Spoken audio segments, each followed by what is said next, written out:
అందరికీ నమస్కారం. నేను మీ Janitha. Welcome to Sashi TV. So Praveen Pagadala pastor గారిదైతే కేసు ఇప్పటికీ ఎలాంటి క్లారిటీ లేకుండానే కొనసాగుతూ ఉంది. అసలు ఏంటి, ఎలా చనిపోయారు అన్నది అయితే పెద్ద క్వశ్చన్ మార్క్గా మారింది. ఎందుకంటే ఇప్పుడు ఎప్పుడైతే ఆయన చనిపోయారో ఆ తర్వాత నుంచే రకరకాల విషయాలు బయటకు వస్తున్నాయి. అందులో ముఖ్యంగా వైన్ షాప్లో వెళ్ళారని, అక్కడ కొన్ని డీటెయిల్స్ వచ్చాయి, కొన్ని వీడియో వచ్చాయి, అది కూడా కెమెరా విజువల్స్ అన్నీ వచ్చాయి. అది కాకుండా ఇక్కడ కూర్చున్న రెస్ట్ తీసుకున్న క్రమంలో అని చెప్పి, అండ్ బైక్ అని మధ్యలో ఎక్కడ పడిపోయారని, అసలు ఎన్ని బయటకు వస్తున్నాయంటే ఇంత కాంట్రవర్సీగా మారిపోయింది అతని డెత్ అనేది మనందరం గమనించాల్సిన విషయం. ముఖ్యంగా ఇది కాకుండా ఇంకో మెయిన్ థింగ్ ఏంటంటే హిందూ క్రిస్టియన్స్ గొడవలు కూడా స్టార్ట్ అయ్యాయి. పాస్టర్లేమో వీళ్ళే చంపారని, మాకేం అవసరం, మేము ఎందుకు చంపుతామని, ఇలా కొన్ని రకాల మెయిన్ పాయింట్స్ వస్తున్నారు. అందులో నెక్స్ట్ అజయ్ పాస్టర్ గారు టార్గెట్ అని చెప్పేసి కూడా చాలా మంది అంటూ ఉన్నారు. అసలు ఈ మొత్తం ఇదంతా చూస్తూ ఉంటే కూడా ఒక చనిపోవడం అనేది కూడా ఒక కాంట్రవర్సీయా, ఒక మనిషికి అనేది అయితే మనం ముఖ్యంగా గమనించాలి. ఇలాంటి సమాజంలో మనం బతుకుతున్నాము. మనిషి చనిపోయాడన్న బాధ కంటే కూడా ఎక్కడ ఏ విధంగా కాంట్రవర్సీ చేయాలి, ఎక్కడ ఫేక్ వీడియోస్ పెట్టి ఇలా చంపారని చెప్పి కొందరు, ఆయన ఓన్గానే చనిపోయాడు, న్యాచురల్ డెత్ అని మరికొందరు, ఇవన్నీ చూస్తుంటే చాలా బాధగా ఉంది. దీని గురించి మన పవన్ తో కూడా మాట్లాడదాం. Hi Pavan. Hi Jintha. So ఇంట్రోలో చెప్పిన విధంగా పెద్ద కాంట్రవర్సీ ప్రవీణ్ పగడాల గారి ఏదైతే యాక్సిడెంట్ అనొచ్చో లేదా హత్య అనొచ్చో ఏమనొచ్చో క్లారిటీ లేదు. ఇదైతే చాలా పెద్ద కాంట్రవర్సీ అవుతుంది. సో అది మనం కూడా క్లారిటీగా చెప్పలేము, ఎందుకంటే ఆ రిపోర్ట్లు వచ్చి పోలీస్ వాళ్ళు అఫీషియల్గా అనౌన్స్ చేసే వరకు మనం ఏం మాట్లాడకూడదు దాని గురించి యాక్చువల్లీ. బట్ ఇక్కడ ఏమవుతుందంటే సోషల్ మీడియాలో ప్రతి ఒక్కళ్ళు వాళ్ళే ఇన్వెస్టిగేషన్ ఆఫీసర్లు అయిపోతున్నారు. ప్రతి ఒక్కళ్ళు అంటే ఎట్లా అయిపోయిందంటే ఒక చిన్న సోషల్ మీడియా ప్లాట్ఫామ్ ఉన్నంత మాత్రాన ప్రతిదీ వాళ్ళు చెప్పేస్తున్నారు. వాళ్ళు అది కరెక్టా రాంగా అని తెలుసుకోవట్లేదు. ఇప్పుడు ప్రవీణ్ గారి కేసు చూసుకున్నట్లయితే యాక్చువల్లీ ఆయన చనిపోయాడు, అది ప్రమాదం అని చెప్పలేము, మర్డర్ అని చెప్పలేము. అక్కడ జరిగిన సిచ్యువేషన్ చూస్తే అది డెఫినెట్లీ మర్డర్ అని అనుకోవాల్సి వస్తుంది. కానీ తర్వాత అనుకోని విధంగా చాలా వీడియోలు వచ్చాయి. ఆ వైన్ షాప్ లోకి వెళ్ళి వైన్ తీసుకుంటున్నాడని, మందు తీసుకుంటున్నాడని, ఎల్బీ నగర్ నుంచి ఏలూరు వరకు కోదాల్లో ఒకసారి ఈ రకంగా ఆడి తీసుకుంటున్నాడని చెప్పేసి కొన్ని సీసీటీవీ ఫుటేజెస్ వచ్చాయి. సో ఇప్పుడు అది బయటికి రాగానే కొంతమంది క్రిస్టియన్స్ ఏం చేస్తున్నారు, అది క్లియర్ గా మళ్ళీ దానికి యాంటీగా దాన్ని కంపేర్ చేసుకుంటే ఇంకో ఫోటో పెడుతున్నారు. ఇది క్లియర్ గా ఫేక్ ఉంది కదా, ఇది ఒరిజినల్ ఫుటేజ్, ఇది రాంగ్ ఫుటేజ్ అని చెప్పేసి ఇట్లా పెడుతున్నారు. మనం ముఖ్యంగా మన ఇద్దరం చూసిన వరకు, ఇప్పటిదాకా వీడియోస్ చూసినంత వరకు ఎక్కడైనా నీకు అవన్నీ రియల్ అని అనిపించిందా? నాకైతే అనిపించలేదు. లేదు, రియల్ అని అనిపించలేదు. ఎందుకంటే నాకు క్లియర్ గా ఇప్పుడు ఒక వీడియో వదిలినప్పుడు దాన్ని కంపేర్ చేసుకుని ఇంకో వీడియో ఎగ్జాక్ట్ గా క్లియర్ చేస్తే దాన్ని కంపేర్ చేసుకుంటే అది ఫేక్ అనే తెలుస్తుంది. సార్ వాట్ ఎవర్ ఇక్కడ ఎలా అయిపోయిందంటే ఒక రిలీజియన్ తీసుకుని వస్తున్నారు ఈ మర్డర్లోకి. మర్డర్ వాట్ ఎవర్ ఆ చనిపోయిన వ్యక్తిని కావాలని ఒక హిందూ మతాన్ని మొత్తాన్ని తీసుకొని వస్తున్నారు. సో ఇప్పుడు క్రిస్టియన్స్ కి హిందూస్ కి లాగా మారింది. అక్కడ చనిపోయిన వ్యక్తిని ఏ విధంగా ఆలోచించాలి, ఒక పర్సనల్ కక్షలతో హత్య చేశారా ఏంటి అనేది. ఒక మనిషి చనిపోయాడు, ఇంకో మనిషి చంపుంటాడు, ఈ విధంగా ఇన్వెస్టిగేషన్ జరగాలి. ఒక పర్సన్ చనిపోయినప్పుడు ఆ పర్సన్ని ఒక మతానికి ఎందుకు రిలేటెడ్ చేస్తున్నారు అర్థం కాదు. సరే మీరు అనొచ్చు ఆయన మతపరమైన బోధలు చేశాడు, కావాలనే ఈ హిందూ మతం వాళ్ళు కావాలని చెప్పి టార్గెట్ చేశారని చెప్పుకోవచ్చు. కానీ హిందూ మతం మొత్తం ఆయన మర్డర్ చేయలేదు. ఒకవేళ యాక్సిడెంట్ అయినా అది మనం చెప్పలేము. ఒకవేళ చంపేసి ఉంటే కొంతమంది చంపేశారని కొన్ని రూమర్స్ కూడా వచ్చాయి. ఒక ఏరుగుడిని పిలిపించారని, కాంట్రాక్ట్ కిల్లర్స్ వచ్చారని, చంపారని చెప్పేసి ఇట్లా వందల, అంటే ఒక పర్సన్ చనిపోతే ఆ పర్సన్ వెనుక కొన్ని వందల ఇట్లాంటి కాంట్రవర్సీ క్రియేట్ అవుతుంది. అదే చనిపోక ముందు వేరే వాళ్ళని చనిపోబోతున్నాడని స్టోరీలు పెట్టారని. ఇంకోటి నువ్వు నాకు చూపించిన వీడియోలో మనం చూసినట్టయితే అది బాగా సోషల్ మీడియాలో వైరల్ అవుతుంది. ఏమనంటే ముందు ఒక లారీ లాంటిది ఉంది, అక్కడ నించుని ఉంది, దాని పక్కనే ఇక్కడ కొడుతున్నట్లుగా చూపిస్తున్నారు. ఆ వీడియో ఎవరో బైక్ పైన తీస్తున్నారు. సో ఒక పర్సన్ చనిపోతున్నారు, ఈవెన్ ఎవరైనా సరే నార్మల్ వ్యక్తో, పాస్టరో, ఈ గురువో, ఇంకెవరో అయినా ఆ వీడియో తీస్తున్నాడు కానీ అక్కడ వెళ్ళి ఆపట్లేదు. ఫస్ట్ ఆ వీడియోలో మనం అది గమనించాలి. అది ఫేక్ వీడియో, అది బయటకు వచ్చేసింది. అది ఎప్పుడో జరిగిన వీడియోని దీన్ని కంపేర్ చేసి లేదు కావాలని ఇట్లా గొడవలు సృష్టించడానికి తీసుకొని వస్తున్నారు. సరే వాట్ ఎవర్, ఇప్పుడు ఆయన చనిపోయిన విధానం అయినా మళ్ళీ చెప్తున్నాను, బైక్ అతని మీద పడి ఉండదు. ఒకవేళ ఆ స్పీడ్ లో ఆయన తాగేసి డ్రైవ్ చేసినా గానీ, మీరు ఎప్పుడైనా చూడండి ఇన్ని సంవత్సరాలు ఎన్ని తాగేసి యాక్సిడెంట్ అయినాయి, ఒకళ్ళపైన బైక్ అలా పడిందా? అక్కడ సిచ్యువేషన్ లేదు. ఇంకా క్లియర్ ఇక్కడ అర్థమవుతుంది. ఇంకొంతమంది ఏమంటున్నారు, తాగేసి అట్లా కింద పడిపోయాడు, అసలు నిజంగానే కావాలని పాస్టర్ ఆయన ఆ ఫేక్ పాస్టర్ కావాలని చెప్పేసి హిందూ మతం మీద ఇట్లా చేశాడు, అందుకే ఇట్లా చంపేశారు అని చెప్పేసి మొన్న ఒకడు యూట్యూబ్ లో మాట్లాడాడు, మా హిందువులే చంపారు కావాలనే చంపారు అని చెప్పేసి అతను బాగా వైరల్ అయిపోయాడు. మళ్ళీ వెంటనే క్షమాపణ చెప్పడం జరిగింది. సారీ నేను క్షమాపణ చెప్తున్నాను, నేను అలా మాట్లాడు. ఎందుకు ఈ తీట అంతా? పోలీస్ వాళ్ళు ఇన్వెస్టిగేషన్ స్టార్ట్ చేసి వాళ్ళు మంచిగా 400-300 CCTV ఫుటేజ్ వీడియోలు అన్ని క్లియర్ గా బయట పెట్టి చూస్తున్నారు. మధ్యలో ఈ చెత్త అంతా చాలా మంది వాళ్ళ ఓన్ గా యూట్యూబ్ లో వ్యూస్ కోసము ఇష్టం వచ్చినట్టు మాట్లాడడము, దాని వ్యూస్ గెయిన్ చేసుకోవడము ఇదే నడుస్తుంది. పోలీస్ వాళ్ళు చెప్పారు దీని మీద కూడా చర్యలు ఖచ్చితంగా తీసుకుంటాము. ఎవరైతే ఇష్టం వచ్చినట్టు మాట్లాడారో వితౌట్ ప్రూఫ్ ఏదైతే మాట్లాడారో అట్లా మాట్లాడిన వాళ్ళందరికీ చర్యలు తీసుకుంటామని చెప్పేసి మొన్ననే స్టేట్మెంట్ కూడా పాస్ చేయడం జరిగింది. ఓకే, ఇంకోటి ఏంటి అని అంటే నార్మల్ గా ఎవరైనా చనిపోతే పోస్ట్ మార్టం ఒకవేళ చేయాల్సి వస్తే అది 24 hours లోనే పబ్లిక్ లోకి వచ్చేస్తుంది. ఎందుకు ఇంకా ఇది లాక్ చేస్తున్నారు గవర్నమెంట్? నాకు తెలిసి ఇది ఒక రిలీజియస్ ఇష్యూ కాబట్టి ఒకవేళ వాళ్ళు ప్రాపర్ గా చేయకుండా ఏదైనా బయట పెడితే హిందూకి ఆ క్రిస్టియన్స్ కి ఒక గొడవ అయ్యే అవకాశం ఉంది అని చెప్పేసి దాన్ని కంట్రోల్ చేయడానికే వాళ్ళు చేస్తున్నారు అయితే నాకు అనిపిస్తుంది. మరి వాట్ ఎవర్ వాళ్ళ ఇన్వెస్టిగేషన్ వాళ్ళు ప్రాపర్ గా వెళ్తున్నారని క్లియర్ గా అర్థమవుతుంది. సో దీని గురించి మాట్లాడుకుంటే ఎవరైనా కాల్ తీసుకుంటే సో భాను గారు ఉన్నారు, ఆయన గ్రౌండ్ రిపోర్ట్ మొత్తం చేస్తున్నారు, ఆయనకు ఒకసారి కాల్ చేద్దాం. మన జర్నలిస్ట్ భాను గారు. సార్ నమస్కారం సార్.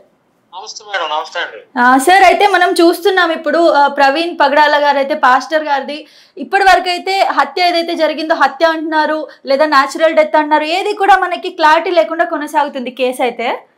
మరి ప్రస్తుతం దీనికి సంబంధించి మీరు గ్రౌండ్ రిపోర్ట్ చేశారు కాబట్టి అసలు మీకేం తెలుసాయి దీనికి సంబంధించి? అదేనండి, యాక్చువల్ గా ఇప్పుడు 2 states లో ఉన్నటువంటి క్రైస్తవ సమాజం మొత్తం కూడా అనుమానమే వ్యక్తపరుస్తున్నారు స్టిల్ ఈ రోజు కూడా.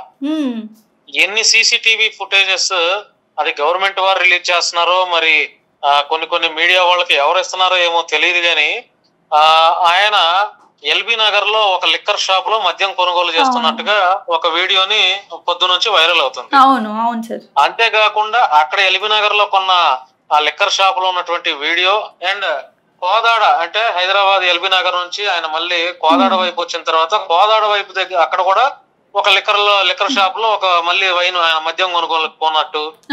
అంతేకాకుండా విజయవాడ మీదుగా ఏలూరు దగ్గర కూడా ఒక మద్యం షాప్ లో మద్యం కొనుక్కున్నాం. ఇట్లా 3 చోట్ల ఆయన మద్యం కొనుగోలు చేసినట్లుగా CCTV ఫుటేజెస్ అయితే బయటకు రిలీజ్ అయ్యాయి. సరే, చిన్న ప్రశ్న ఏంటంటే ఇప్పుడు ఎవరైతే వీళ్ళకి సంబంధించిన పాస్టర్లు కానీ వీళ్ళు ఉన్నారో, ఎవరైతే ఇప్పుడు మన ప్రవీణ్ గారికి ఫ్రెండ్స్ లేదా నార్మల్ గా డైలీ కలిసే పర్సన్స్ ఉన్నారో, ఆయనకి తాగడం అలవాటు లేదు అన్నట్లుగా నేను విన్నట్టు గుర్తుంది నాకు. యాక్చువల్ గా అండి, ఒకవేళ ఆ పాస్టర్ ప్రవీణ్ కుమార్ గారికి ఒకవేళ తాగే అలవాటే ఉందనుకోండి, అంటే సపోజ్ చెప్తున్నా ఉదాహరణకి, ఒక మనిషి ఒక రోజులో ఎన్నిసార్లు తాగుతాడు? ఎంత తాగుబోతైనా రోజు తాగే అలవాటు ఉన్న వాళ్ళు కూడా ఇలా పొద్దున మద్యం కొనుగోలు చేసి మళ్ళీ సాయంత్రం మద్యం కొనుగోలు చేసి మళ్ళీ నైట్ ఇట్లా తాగుతారా? ప్లస్ కొన్న ప్రతిసారి కూడా 2 బాటిల్స్ కనబడుతున్నాయి CCTVలో. అంతేకాకుండా ఆయన ఒక సోకాల్డ్ పాస్టర్, అంటే 2 తెలుగు రాష్ట్రాల్లోనే కాదు వరల్డ్ వైడ్ గా కూడా ఆయన మెసేజెస్ ఇస్తూ క్రిస్టియానిటీని చైతన్యపరిచే వీడియోస్ చేస్తూ ఉంటాడు అనమాట. Well known person. అట్లాంటి వ్యక్తి బహిరంగంగా మద్యం షాపుల్లోకి వెళ్ళి మద్యం కొంటాడా? అంటే అరే నన్ను ఎవరైనా చూస్తారు, నన్ను గుర్తుపడతారు, నన్ను గుర్తుపడితే మళ్ళీ నాకు చెడ్డ పేరు వస్తుందనే ఆలోచన లేదంటారా ఆయనకి? 100% ఉండే ఉంటుంది, ఎందుకంటే ఫేమస్ కాబట్టి. సరే, ఒకవేళ కొన్నాడే అనుకోండి మద్యం, ఒక షాప్ లో కొని ఉంటాడు కానీ మరలా బహిరంగంగా షాపుల్లోకి వెళ్తాడా? వెళ్ళరు. ఒకవేళ సరే ఆయన మద్యం కొనుగోలు 3 చోట్ల పోలీసు వారు చెప్తున్నట్టుగా ఏవైతే సోషల్ మీడియాలో వైరల్ అవుతున్నాయో ఆ 3 చోట్ల 3 మద్యం షాపుల్లో ఆయన వైన్ కొన్నాడు అనుకోండి, వైనో మద్యమో ఏదో కొన్నాడు. కొంటే అవి ఎల్బీ నగర్ లో కొన్నప్పుడు ఎక్కడో చోట తాగాలిగా, రోడ్డు మీదో లేకపోతే షాప్ దగ్గర, లేకపోతే ఎందుకంటే ఆయన బైక్ మీద ప్రయాణం చేస్తున్నాడు. బైక్ మీద ప్రయాణం చేసినప్పుడు ఆయన ఏ ప్రత్యేకంగా హోటల్ తీసుకొని వెళ్ళి మందు తాగేసేసి మళ్ళీ బయటకు వచ్చి ఇట్లా ఉండదుగా. ఆయన మద్యం కొనుగోలు చేసినప్పుడు ఆ ఎల్బీ నగర్ నుంచి లిక్కర్ షాప్ నుంచి ఆ ఎల్బీ నగర్ దాటిన తర్వాత మరి రోడ్డు పక్కన ఏదైనా చెట్టు కింద ఆపి తాగాడా, లేదంటే ఏదైనా హోటల్ పక్కన ఆపి తాగాడా, లేదంటే ఎక్కడ తాగాడా, అవి మాత్రం ఎక్కడ ఆ వీడియోస్ బయటికి రాలా. ఎందుకంటే ఎల్బీ నగర్ నుంచి మందు కొనుక్కున్నప్పుడు ఎక్కడ తాగాడో తెలియలా, కోదాడలో లిక్కర్ కొనుగోలు చేసినప్పుడు ఆయన ఎక్కడ తాగాడో తెలియలా, ఏలూరులో లిక్కర్ కొనుగోలు చేసినప్పుడు ఆయన ఎక్కడ తాగాడో తెలియలా. ఈ వీడియోస్ అయితే ఏం బయటకు రాలేదు. అయితే ఈ వీడియోస్ ఆయన మద్యం కొనుగోలు చేస్తున్నటువంటి వీడియోలు బయటకు వచ్చినా కూడా క్రైస్తవ సమాజం మొత్తం కూడా ఇంకా నమ్మట్లేదు, ఇది కావాలనే మర్డర్ చేశారు, వాంటెడ్ గా ఆయనకి పక్కా ప్రీ ప్లాన్ మర్డర్ చేసి ఎక్కడెక్కడైతే సీసీటీవీ ఫుటేజ్ లో ఉన్నాయో ఆ సీసీటీవీ ఫుటేజెస్ లో మాత్రమే ఆయన వీడియోస్ వైరల్ చేసి ఆయన తాగుబోతుగా చిత్రీకరించే ప్రయత్నం ప్రభుత్వం వారు చేస్తున్నారని చెప్పి క్రైస్తవ సమాజం మొత్తం ఆరోపణ చేస్తుంది. సరే, అయితే ఇంకోటి మనం గమనించాల్సింది ఏంటంటే, ఇప్పుడు వాళ్ళు ఏమనుకుంటున్నారు వీళ్ళు ఏమనుకుంటున్నారు అనే దానికంటే నేను ఇందాక కూడా వీడియోస్ అన్ని చూసాను, మళ్ళీ మనం వీడియో చేస్తున్నాం కాబట్టి ఎక్కడ కూడా సింక్ అవ్వట్లేదు. ఎందుకంటే వీడియోస్ లో ఆ బాడీ కానివ్వండి, బాడీ లాంగ్వేజ్, పర్సనాలిటీ ఇదంతా కూడా, అండ్ అలాగే మన హెల్మెట్ గురించి మాట్లాడితే జావా హెల్మెట్ అని వేసుకున్నారు, అండ్ వేరే దగ్గర కూర్చుని ఇప్పుడు చూస్తుంటే ఆ హెల్మెట్ అసలు దాని మొత్తం చేంజ్ అయిపోయింది, పర్సనాలిటీ అయితే మ్యాచ్ అవ్వట్లేదు. అండ్ జూమ్ చేసి ఒక వీడియో ట్రోల్ అవుతుంది, ఒక ఫోటో ఏంటనంటే ఐబ్రోస్ పరంగా కూడా చిన్న మన మాస్క్ తో పాటు తన ఫోటో ఉంది, అది కూడా మనకి ఎక్కడ కూడా సింక్ అవ్వట్లేదు. ఇప్పుడు ఈ ఎంటైర్ సినారియోలో మనం చాలా విషయాలు అంటే చెప్పొచ్చు అండి. ఎందుకంటే ఒక పక్క పోలీసు వారేమో ఆయన తాగినట్లు లేడండి అని చెప్పి విజయవాడ రామవరపాడు సెంటర్ దగ్గర ఒక ట్రాఫిక్ ఎస్ఐ గారు ఆయన తాగినట్లు లేదండి, కాదు ప్రయాణం చేశాడు కదా, ప్రయాణం చేసిన దాని మీద సన్ స్ట్రోక్ తగలుండొచ్చు, కొంచెం అలసిపోయినట్టు కనపడుతున్నాడు అండి, మందు అయితే తాగినట్టు లేడని ఆయన చెప్తున్నాడు. మరి మందు తాగినట్టు ఉంటేనే ఎక్కడ వీడియోస్ లేవు, ఆ వీడియోస్ లో అంటే మందు తాగినట్టు కొనుగోలు చేసింది మాత్రమే కనపడుతుంది తప్ప ఆయన కొనుగోలు చేసిన తర్వాత బయటకు వచ్చి ఎక్కడ తాగాడు అనేది అయితే స్పష్టత లేదు. అయితే సరే కూర్చున్నారని చెప్పేసి ఒక వీడియో రిలీజ్ అయింది కదా, దాంట్లో ఒక కుర్రాడు తెగ మాట్లాడేస్తున్నాడు, ఏమని అంటే ఇక్కడే తాగి ఉన్నాడు, ఇక్కడే కూర్చున్నాడు, నేనే హెల్మెట్ తీయించాను, మేము కాసేపు రెస్ట్ తీసుకోమన్నాము, అతను వినే పరిస్థితుల్లో లేడని ఒక అబ్బాయి చాలా వైరల్ అవుతున్నాడు మాట్లాడుతూ. అది ఫేక్ ఆ నిజం? అది ఇప్పుడు ఆయన ఎక్కడ కూడా హెల్మెట్ తీయలేదంటండి, ఎక్కడ కూడా. ఓకే. ఎందుకంటే నందిగామ కేసర టోల్ గేట్ దగ్గర ఆయన బండి మీద నుంచి పడిపోయినప్పుడు అక్కడ హైవే మీద పెట్రోలింగ్ చేసే పోలీస్ వాళ్ళు ఉంటారు, డిపార్ట్మెంట్ వారు. హైవేలో టోల్ గేట్స్ దగ్గర బండి వాళ్ళు వెహికల్ ఆపుకొని ఏదైనా ప్రమాదాలు జరిగితే ఇమీడియట్ గా వాళ్ళు ఫస్ట్ ఎయిడ్ చేసే డిపార్ట్మెంట్ వాళ్ళు అనమాట. వాళ్ళు ఆయన కీసర నందిగామ దాటిన తర్వాత కంచికి చేరల కీసర టోల్ గేట్ ఉంది, ఆ టోల్ గేట్ దగ్గర ఆయన పడిపోయినప్పుడు ఈ టోల్ గేట్ కి సంబంధించినటువంటి డిపార్ట్మెంట్ వారే ఆయన ఫస్ట్ ఎయిడ్ చేసి చేసామని చెప్పి ఒక వీడియో కూడా అవుతుంది. అయితే అంత ఫస్ట్ ఎయిడ్ చేసి వాళ్లే బండి లేపినా కూడా ఆయన ఎక్కడ ఇది హెల్మెట్ తీయలేదంట, మాస్క్ తీయలేదంట. మరి అది ఎంతవరకు కరెక్ట్? ఇప్పుడు మనం జర్నీ చేస్తున్నప్పుడు రోడ్డు మీద పడితే మనం హెల్మెట్ తీస్తాం, ఫేస్ వాష్ చేసుకుంటాం, లేదా మాస్క్ తీస్తాం. ఎక్కడ ఆయన ఇంత మీరు వీడియోస్ చూసుకోవచ్చు. ఈ మొన్నటి నుంచి ఏవైతే ఆయన మద్యం కొనుగోలు చేస్తున్న వీడియోలు అవ్వచ్చు, టోల్ గేట్ దగ్గర వీడియోస్ అవ్వచ్చు, లేకపోతే పెట్రోల్ బంకుల్లో కొట్టించుకున్న పెట్రోల్ అవ్వచ్చు, ఎక్కడ చూసినా కూడా ఆయన హెడ్ కి హెల్మెట్ ఉంది, మాస్క్ ఉంది తప్ప ఎక్కడ కూడా మాస్క్ తీసినట్టు ఒక వీడియో లేదు, ఒక ఫోటో కూడా లేదు. ఓకే. అయితే ఫోన్ పే ట్రాన్సాక్షన్ కూడా ఇదంతా కూడా కల్పితం అంటారు. అంటే క్రైస్తవ సమాజం కల్పితం కాదు, ప్రీ ప్లానెడ్ మర్డర్ అని చెప్పి ఆరోపణ చేస్తున్నారు క్రైస్తవ సమాజం, క్రైస్తవ పాస్టర్స్ మొత్తం కూడా ఇది ప్రీ ప్లానెడ్ గా మర్డర్ చేసి పాస్టర్ ప్రవీణ్ గారి ప్లేస్ లో ఇంకొక వ్యక్తిని పెట్టి ఇది ఆల్రెడీ ఆయన అప్పటికే చంపేసేసి ఆయన ప్లేస్ లో ఇంకొకరిని పెట్టి ఆయన బండిని కూడా అతనికి డూప్లికేట్ పర్సన్ ఒక అతనికి ఇచ్చి మొత్తం ఇదంతా ప్రీ ప్లానెడ్ గా చేస్తున్నారు అని చెప్పి క్రైస్తవ సమాజం ఆరోపిస్తుంది. ఓకే. సరే, అయితే ఇప్పుడు దీనికి క్లారిటీ రావాలంటే మనకి పోస్ట్ మార్టం అనేది చాలా ఇంపార్టెంట్. దాని రిపోర్ట్ ఏదైతుందో నార్మల్ గా అయితే యాక్చువల్ గా పోస్ట్ మార్టం రిపోర్ట్ లో కూడా అంటే అందరూ అనుకున్నట్టుగా పోలీస్ వారు ఏంటంటే ఇప్పుడు క్రైస్తవ సమాజం మొత్తం ఇది మర్డర్ లాగా, ఇది మర్డర్ ఆయన మర్డర్ చేశారని చెప్పి ఆరోపణ చేస్తున్నారు, అనుమానాలు వ్యక్తం చేస్తున్నారు. అవును.